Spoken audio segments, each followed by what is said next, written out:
Well, hello everyone, and welcome back. I hope it's welcome back to another frolicking episode of Mondays with Mundy, and that's me, Jim Mundy, the historian for the Union League Legacy Foundation. So, uh, we're going to go into the Deep South in today's story, and you may wonder why, given that we were a Civil War institution. But it's a really fun story, and especially that this broadcast is being shown for the first time on November the 30th, just a few days after Thanksgiving, and that's the holiday when a lot of other people in this country go south for a family holiday. And where do they go in Florida? Disneyland. So, seems odd, doesn't it? But we'll get there. Follow the story. And I'm going to share my screen now to bring the PowerPoint up. And hopefully this will make a lot of sense, or at least some sense. We'll see what happens. But I think it's a fun story. All right. We do slideshow. And we do from the beginning. Okay. I see the slides, so I assume that you can all see the same thing I can. So let's see what happens, all right? Okay, so this episode is subtitled, I Wonder If Walt Knew. What did he know or what didn't he? Let's find out. Okay, you'll recognize this, right? That's Disney World, the one and only. That 52 million people on average a year visit Disney World, I'm assuming that almost everybody watching this video has been there at one point in time, and I must guiltily admit that myself. Back in 1980, even before Epcot was open, so it's been a long time. So how does this story connect to Disney World? We're going to find out. And by the way, since this story concerns geography and land in Florida, I wanted to show you where Disney World is located relative to Florida, the rest of Florida itself, especially North Florida, or Central Florida. So as you can see, just to the east, we have Kissimmee, and then you have the Orlando Airport further east, and then further north, we have Orlando itself.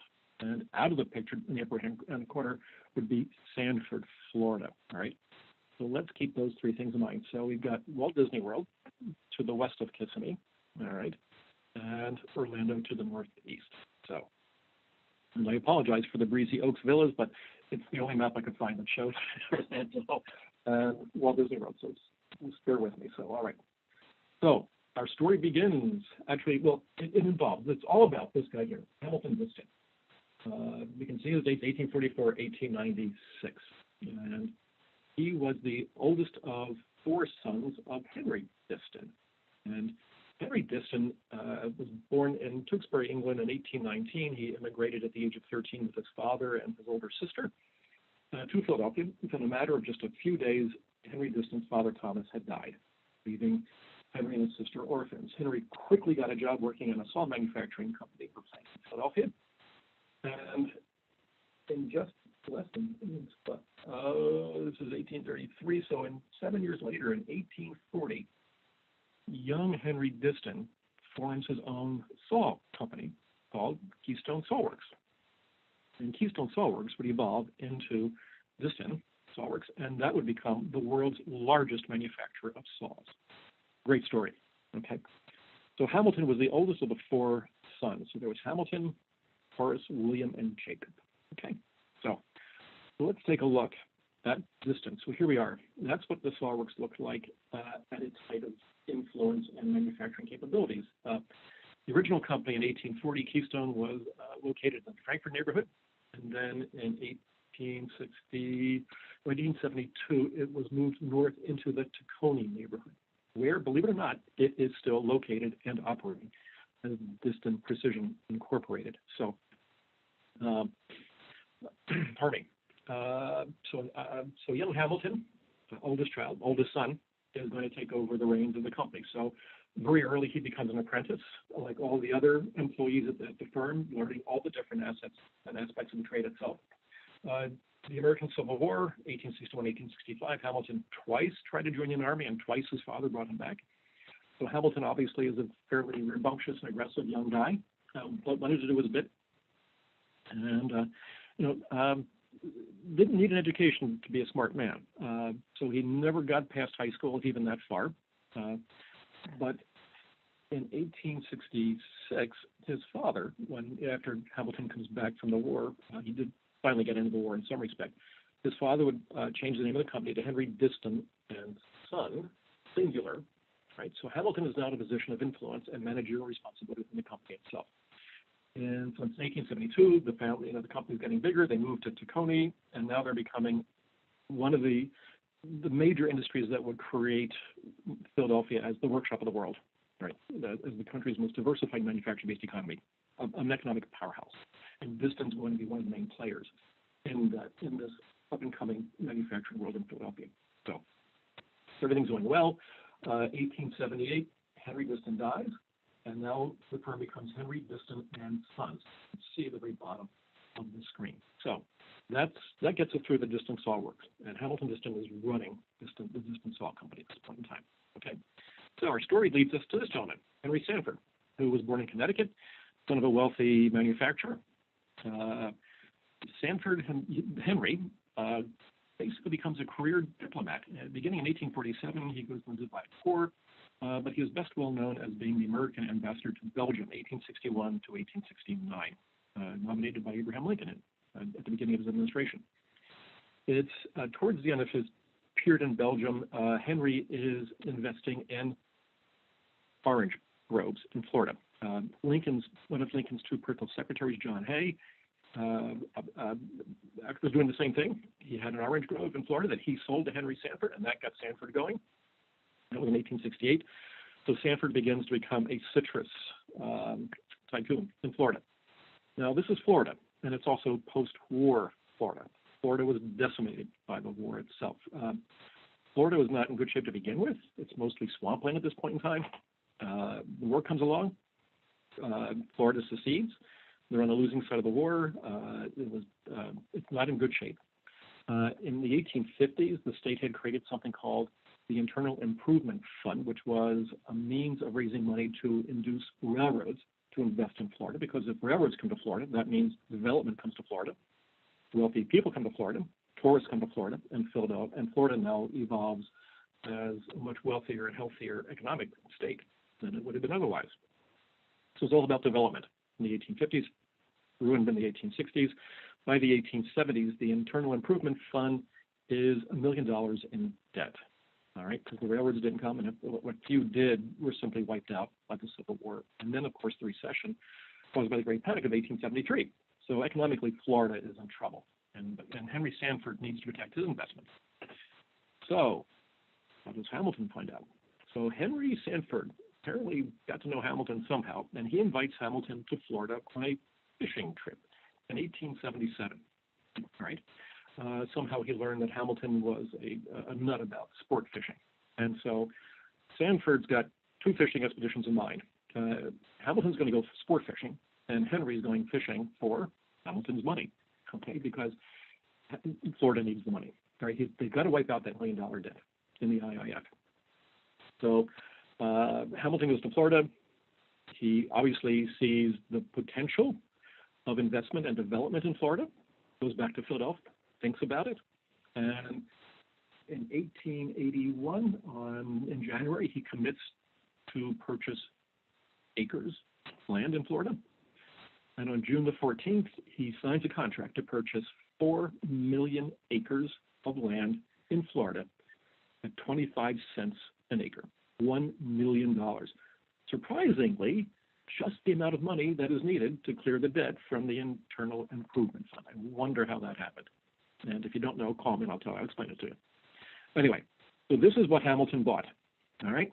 So all that area in pink, although that's not the full 4 million acres. At the time that Hamilton signed that contract on June the 14th, it made him the largest landowner in America, and according to the New York Times, it was probably the largest land purchase in human history up to that point in time. So, right.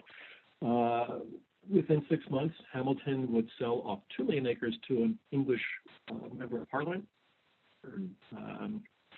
James, I forget his last name, forgive me. It'll come to me in a second, though. So now he's left with 2 million acres, but still a substantial amount of real estate that he needs to develop to get his money back and even make more money. So I'm going to show you this slide, all right? Because what Hamilton needs to do is drain Central Florida. It's 15 million acres of swampland in the entire state.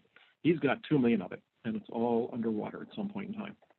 So you can see Orlando in the center, right? And then due south of that, if you will, so below it, you see Lake Okeechobee. and then you go over to the west coast towards Tampa, right? And then you go down the coastline where you see Sarasota and then Big Cypress Home. That's basically the chunk of land that Hamilton wants to develop, all right? So, and in the center of all of that, where it says Eastern Flatlands down to Lake Okeechobee, is a blue line that represents the Kissimmee River.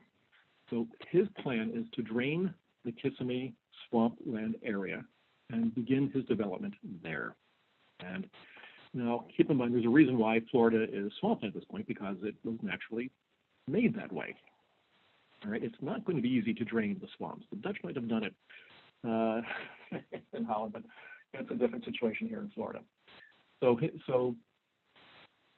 within in less than a year, Hamilton creates the Diston Land Company, and they hire engineers and contractors, and so they begin draining as much of that area as they can. Keep in mind, though, that Lake Okeechobee, which is going to be the center of all this stuff, while it's an inland lake, still was almost tidal in that the lake levels rose and declined over time.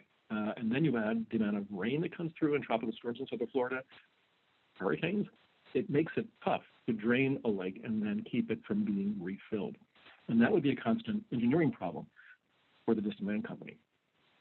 So here we go. So there's Lake Okeechobee at the top. The idea was to take and build canals to basically you can see on the right-hand side the St. Lucie Canal that used to be the St. Lucie River. On the left-hand side, the Caloosahatchee River, okay, also would become canals there at the same time. And then just up at the north, you can see Lake Kissimmee coming in. So the idea was to drain that area, drain the lake, and then that would create land for development, okay? All right. Now, keep in mind that when you're a real estate developer, you need, you've got to sell your land to somebody. And so at this point, the Diston Land Company is creating sale offices all throughout the United States, all the major countries in Western Europe. And of course, you need some good marketing for all this. And so in 1883, somehow Diston convinced President Chester Arthur to come to Florida on a fishing expedition. And what better marketing can you have than that? So Diston's really trying hard to make all this work. Unfortunately, they're making some progress, but not as much as they were looking for. So to put this all in more modern context in terms of modern geography, in the center there's Orlando in that pinkish area. You can see Sanford just north of it, right? Because that's the town that was founded by Henry Sanford, and that's where many of his early orange groves were located. And then south of Orlando is Kissimmee. And that is the headquarters of the Diston Land Company, by the way. That's where it was located. And then you go down through Winter Haven, and then there's that big blue Lake Okeechobee. To the left, Fort Myers, Sarasota, all right. Spring Hill, Tarpon Springs is in there, just north of Tampa, and St. Pete. That was all land that was being developed by Diston. So Diston was selling off chunks of this land to create these cities. So Naples, Fort Myers were all land that was owned by Diston at one point in time. All right. Okay. Now, and Diston actually lived in Florida for the better part of the year. So you see St. Petersburg on the left-hand side, right on the Gulf Coast. He lived in a town that was called, not surprisingly, Diston City, today's modern Gulfport, which would be on that same peninsula, if you will, but just south of St. Petersburg itself. So Diston is going to make this work as best as he can. So what's going to happen, though? Well, and by the way, here we have the Diston Land Company. Right, you can see it. So they're selling shares of stock in it to raise money, right? And this is what a canal would look like, because not only as they were, they had to drain all this water, and so this is a canal up near a little town called St. Cloud, which is near Sanford, actually. So it's northeast of modern day Orlando. Diston started a 20,000-acre citrus orange grove there. And this is one of the canals that was built to drain the land on which they would build the groves. So you can see that they're fighting Mother Nature, though. And by the late 1890s, late 1880s, they were having some success, but not enough. So things are touch and go, if you will, right? But in the meantime, Diston is heavily in debt to make this whole process work. So Diston would go back and forth between Philadelphia and Florida. So our story is going to end up in Philadelphia. It's going to be April the 30th of 1896. Diston is in Philadelphia, and that night he and his wife went to the opera. With the mayor of Philadelphia, Thomas Warwick, and his wife. They would arrive home shortly after midnight, and on the morning of May the 1st of 1896, Hamilton went to bed and never woke up. So here is his obituary in the Philadelphia Inquirer from May the 1st of 1896. It's like, holy cow, what happened? Right. Well, it appears that Hamilton had been suffering from typhoid pneumonia that he caught a few months earlier in Florida. He never really recovered, and he had some other heart issues apparently. And so basically his heart gave out. At least that's what the official coroner's report said. So other people had other ideas, but that's the story we're sticking with at this point in time. So here's Hamilton Diston, one of the wealthiest men in Philadelphia, really trying to make a go of things in Florida, become the first real mega development. I mean, after William Penn, think about it. William Penn was the first major real estate developer in America, all right? When he got his 50,000 acres from King Charles II, and now Hamilton's got 2 million he's got to make work. And instead, he died a young man at the age of 51. So that was that. Now, this is the Hamilton residence, the Diston residence, forgive me, on North Broad Street, just north of Jefferson. So we're talking today's North Philadelphia. Beautiful, looks like a brownstone, Second Empire house. Hamilton, there was a viewing in the house itself, a pure copper coffin, if you can imagine that. Over 5,000 guests viewed Hamilton Diston's body between 8 a.m. and 11:30 a.m. in the morning of May the 5th. In the house, they walked in the front door and out the back. Among those 5,000 were 1,000 employees from the Diston company itself. And this was a company at that point that was employing close to between 6,000 and 8,000 men and women in their factory, so substantial. After as you can imagine, a sermon being delivered by the pastor of Diston's church, the Reverend Colquitt, Great Reverend Colquitt, the funeral procession proceeded to Laurel Hill Cemetery in what is now the East Falls neighborhood of Philadelphia, where Henry Diston already lay resting in a family mausoleum, and that's what you see here. So the newspaper article on the left is from May the 5th of 1896, and it says, "Great men at his bier." Actually, his honorary pallbearers included both senators from Pennsylvania, Donald Cameron and Matthew Clay, Republicans, the mayor of Philadelphia, governor of Pennsylvania, Thomas Hastings, John Wanamaker, all the big names in Philadelphia, the industrialists, P.A.B. Widener, William Elkins, Thomas Dolan. I mean, they were all there, and they were all League members, not surprisingly. So on the right-hand side, you see the family mausoleum as it looks today, right? So Henry's in there. Actually, there are 3 generations, at least, of Distons buried in that mausoleum. So this is an interesting story, all right? Let's see what we got. And this is what the mausoleum, this is a different image of it, but it's in a location at Laurel Hill Cemetery known as Millionaire's Row, and for a good reason.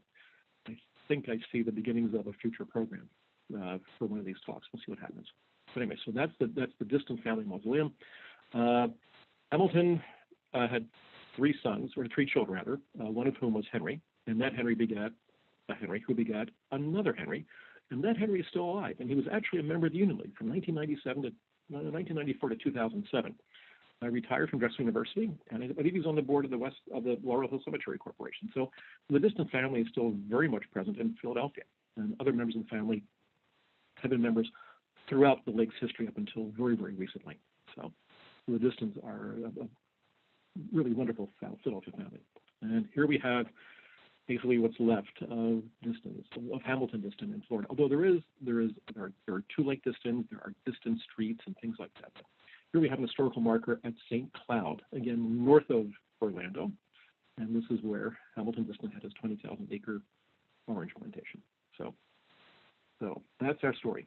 So who would have thought that Disney World is on land that was once owned by a Union League member named Hamilton Diston? Fun stuff. I mean, I can't make this stuff up. I wish I could. I'm not that creative.